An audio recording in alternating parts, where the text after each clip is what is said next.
देखो बेटा, इस चैप्टर से 5 सवाल पूछे गए। ये सब एक नंबर में थे द्विघात समीकरण से, और ये 2 नंबर। ठीक, देखिए द्विघात समीकरण का विविक्तीकर क्या हो। तो ये हमने बताया था कि x की घात 2 का जो गुणांक है उसे क्या कहते हैं हम, a, और x के गुणांक को क्या कहते हैं b, और जिसमें x नहीं है उसे क्या कहते हैं c, और विविक्तीकर क्या होता है उसका नाम रखते हैं हम d। क्या है ये विविक्तीकर, और विविक्तीकर कितना होता है b² माइनस 4।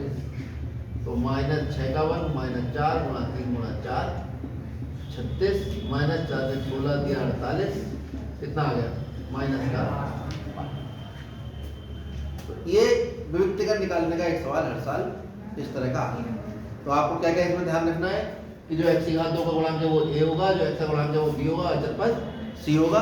फिर विविक्तीकर का सूत्र आपको पता होना चाहिए, b² - 4ac, और जहां जहां जो जो मान है वो मान वहां पर रख दें। अगला सवाल आ गया, ये इसका हल हो गया। वैसे ऑब्जेक्टिव में हल का कोई नंबर नहीं होता, खाली टिक लगाने का नंबर होता है, गोला काला करना आता मालूम है आपको। यदि समीकरण का एक मूल -2 है, दूसरा एक कंसेप्ट आ गया कि समीकरण जो है उसका मूल का मतलब क्या है। समीकरण के मूल का मतलब है x के वो मान जिसको समीकरण में रखने पर LHS किसके बराबर हो जाएगा, RHS। दूसरे शब्दों में कहते हैं समीकरण के मूल x के वो मान होते हैं जो समीकरण को संतुष्ट करते हैं। चलो ये भी समझ में नहीं आ रहा, समीकरण के मूल समीकरण x के वो मान होते हैं जिन्हें समीकरण में रखा जा सकता है। ये सबसे आसान लगता है। अगर मूल दिया है किसी द्विघात समीकरण का तो वो मूल x की जगह आप उस समीकरण में रख सकते हैं, ये अधिकार आपको प्राप्त हो जाता है। ये बात समझ में आ गई कि अगर कोई मूल दिया तो यहाँ पे क्या दिया है, कौन है मूल, x बराबर -2 समीकरण कौन सी, x² + kx - 6 बराबर 0 का क्या है, मूल है। अतः जैसे ही हमें मूल पता लगेगा ये x का मान हम समीकरण के अंदर रखने की स्थिति में आ जाएंगे। तो अतः x बराबर -2 समीकरण में क्या करने पर प्रतिस्थापित करने पर, जब समीकरण में रख दोगे तो क्या हो जाएगा, x की जगह कितना रखोगे -2 प्लस k गुणा -2 -6 बराबर, क्यों रखा -2 मैंने x की जगह, क्योंकि -2 क्या दिया था हमें, मूल किसका दिया था, द्विघात।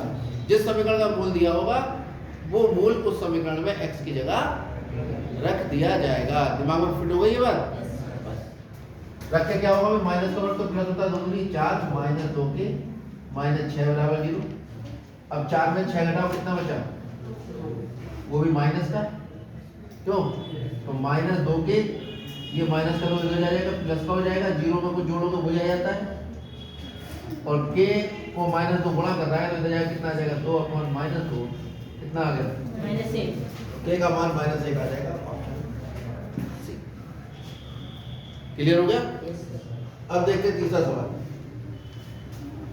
क्या है। तीसरा सवाल, x² - 2x + 1 बराबर 0 के मूल, ये हमें क्या, और इसने कहा भी ये मूल बताओ, 1 इसका मूल होगा, 1 -1 होगा, 2 -2 होगा, 2 2। अभी मैंने बताया कि यदि कोई किसी समीकरण का मूल है तो वो उस समीकरण को क्या करेगा, संतुष्ट करेगा। यानी आप उस समीकरण का में जब वो मान रखोगे जो मूल दिया है आपको, तो LHS किसके बराबर हो जाएगा, एक रखना है ना x की जगह, 1 -2 गुणा 1 प्लस 1 और 1 2 -2 0, फिर 1 रखना, संतुष्ट करेगा। तो इसका मतलब क्या हुआ, इसका हल कौन हुआ, अच्छा ये वाला क्यों नहीं है इसका हल, क्योंकि जब -1 रखोगे तो माइनस क्या आ जाएगा, प्लस वालों को जोड़ के कौन 0 ले आएगा भैया, ठीक। यहाँ पे माइनस आ रहा है, माइनस प्लस, ये भी नहीं हो सकता, ये है 2 और 2 रखना है यहाँ पर, 2 का वर्ग 4, और यहाँ 2 रखोगे 2 दूनी 4, 4 में 4 गया 0, 0 में 1 जोड़ा कितना आया 1, और ये कितना है 0। तो ये भी इसका हल नहीं है, ये भी इसका हल नहीं है, ये भी इसका हल नहीं है, तो इसका हल कौन हो गया, क्यों हो गया, क्योंकि x का मान 1 रखने पर LHS किसके बराबर हो जाता है, एक रखो यहाँ पर, एक और एक दो, दो में दो गया 0। तरीका नंबर 1। दूसरा तरीका क्या है, यहाँ तो हमने उत्तर में से तरीका लगाया और इसमें मान जब मूल दे रखे हैं ये तो हमने रख के देख लिए, और अगर LHS RHS के बराबर बाएं पक्ष दाएं पक्ष के बराबर आता है तो मूल हो गया, नहीं तो नहीं हुआ। दूसरा तरीका क्या है, समीकरण हल कर लो। समीकरण हल, ये कैसे हल होंगे समीकरण? एक के ऐसे टुकड़े जुड़ के कितने आ जाएंगे ना 2 आए। मध्य पद को 2 भागों में विभाजित करें। कैसे विभाजित होता है मध्य पद 2 भागों में? मध्य पद लिखा है, इसकी जगह ब्रैकेट लगा दो, x प्लस 1, यही तो बताया था। अचर पद का निशान देखो प्लस, तो यहाँ प्लस है। एक के ऐसे टुकड़े जुड़ के 2 आ जाए, एक ही कम एक, कितना आ गया x स्क्वायर माइनस, इसको गुणा कर दो अंदर, plus minus minus x plus 1 बराबर 0।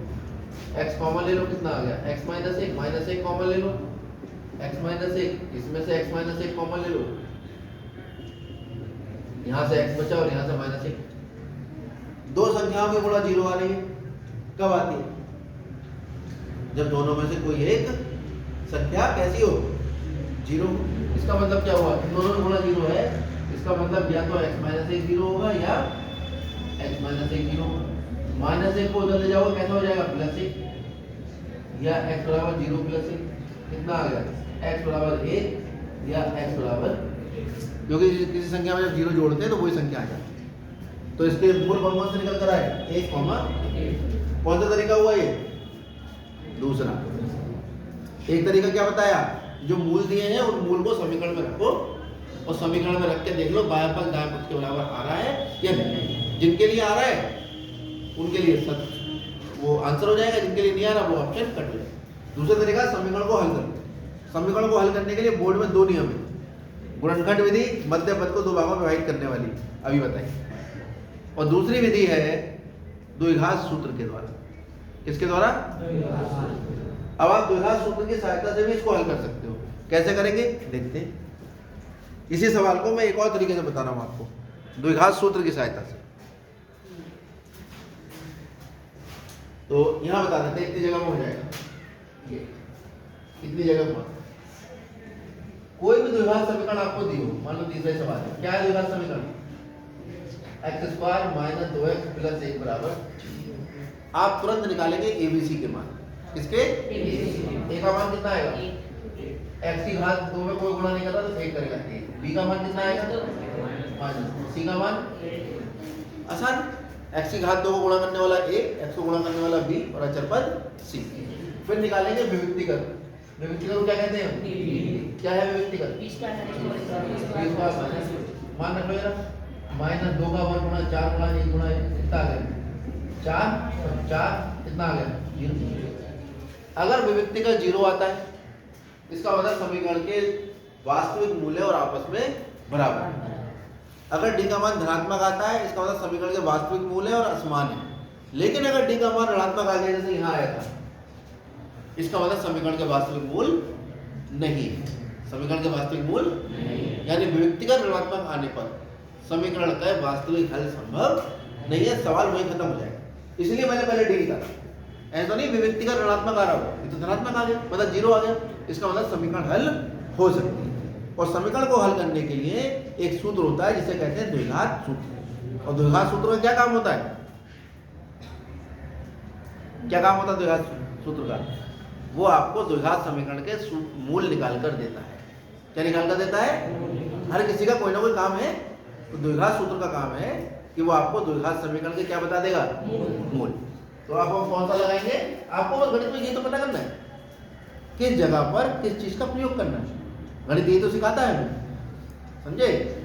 कि किचन में गए, पता लगा जूते और ब्रश लेके चले गए, किचन में जाके हम पॉलिश कर रहे हैं और घर के बाहर जाके हम खाना बना रहे हैं। अगर जो बच्चा गणित का है वो सही जगह पर सही काम करेगा, किचन में खाना बनाएगा या खाएगा, और बाहर आकर जहाँ जूते पॉलिश करने की जगह है वहाँ जूते पॉलिश करेगा। जहाँ आपको व्यवस्थाएं बनानी है, ठीक है, बैठना है तो वो बैठने की जगह भी होगा। जो गणित का बच्चा नहीं होगा जमीन पर बैठ जाएगा, कुर्सी पड़ी जमीन पर बैठेगा, क्योंकि उसे ये नहीं पता कि कौन से समय पर कौन सा काम करना है। जब खड़ा होना है तो बैठा होगा, जब बैठा होगा तो खड़ा हो जाएगा। समझ में आ रही है बात? तो आपको पता होना चाहिए किस जगह पर कौन से सूत्र का प्रयोग करना है। हमें क्या करना है, इसके मूल ज्ञात करने हैं। अब मूल ज्ञात करने के लिए कौन से सूत्र का प्रयोग करेंगे, द्विघात सूत्र। अब द्विघात सूत्र हमें पता होना चाहिए क्या है, वो होता है x बराबर माइनस बी प्लस माइनस वर्गमूल डी बटा, ये द्विघात सूत्र। ये द्विघात सूत्र में जब हम मान रखेंगे तो प्लस का निशान लेंगे तो पहला मूल निकलेगा और माइनस का निशान लेंगे तो दूसरा। जरा मान लगाओ जरा, x बराबर b का मान कितना है माइनस 2, एक माइनस पहले से था minus minus plus 2 plus minus वर्गमूल 0 बटे 2 गुणा 1। तो वर्गमूल 0 तो 0 होता है। अब 0 को चाहे जोड़ो चाहे घटाओ कोई फर्क नहीं पड़ेगा। इसका मतलब आपके पास आ गया x बराबर 2 बटे 2, प्लस का निशान लोगे तो भी यही आएगा प्लस 0, और माइनस का लोगे तो भी 2 बटे 2 ही आएगा, क्योंकि 2 माइनस 0 करोगे तो 2 आएगा और 2 प्लस 0 करोगे तब भी 2 आएगा, और 2 का 2। कितना आ गया x बराबर 1, और यहाँ से भी x बराबर कितना आया 1। तो आपके पास दो मूल निकला है, x बराबर 1 या x बराबर 1। तो आप देखिए आपका उत्तर यहाँ से भी आ गया। कौन सा मूल आया 1, आपने देखा इसमें भी समय लगा, विभक्तिकरण निकाला, सूत्र निकाला, लगाया, मान लगाए, यहाँ पे मध्य पद को दो भागों में विभाजित किया। लेकिन जब हमने सीधे सीधे मान रख के देखा जो मूल दिए थे वो मूल सीधा रखा समीकरण, जैसे समीकरण में रखा LHS RHS के बराबर आया, हमने कह दिया हाँ भाई यही होगा। तो कभी कभी जो ऑब्जेक्टिव है उसको करने के तरीके में आप अपने तरीके में जब बदलाव करोगे तो उत्तर जल्दी आ जाएगा। चलिए चौथा सवाल देखो।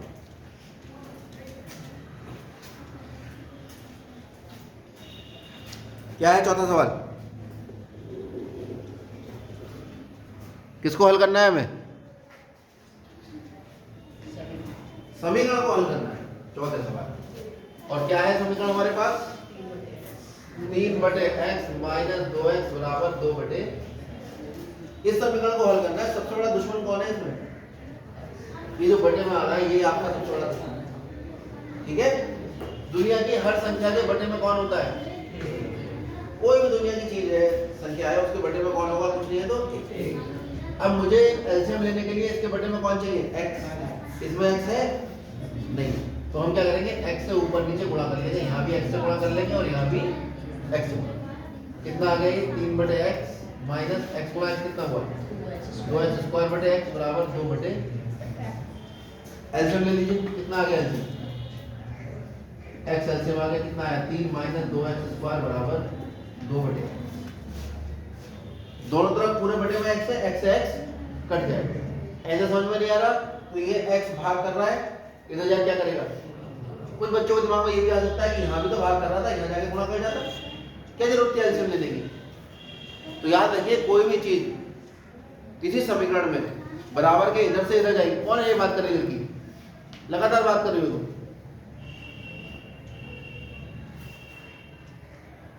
जब भी कोई बराबर से कोई चीज इधर से इधर लेकर जाएंगे तो वो पूरी बाएं पक्ष को भाग कर रही हो तभी उधर जाकर गुणा करेगी, क्योंकि जोड़ने वाली संख्या को माइनस में। अब ऐसा नहीं कि -2 इधर जाकर प्लस हो जाएगा ना, ये क्यों नहीं होगा, जब तक ये बटे में भाग आ रहा है, जब तक इसका इंतजाम नहीं करोगे तब तक इस -2 को इधर नहीं ले जा सकते। ऐसे ही जब तक ये बटे में x आ रहा है और इसके बटे में x नहीं है, पूरे के बटे में नहीं होगा, इसका इंतजाम नहीं करोगे तब तक x भी इधर नहीं जाएगा।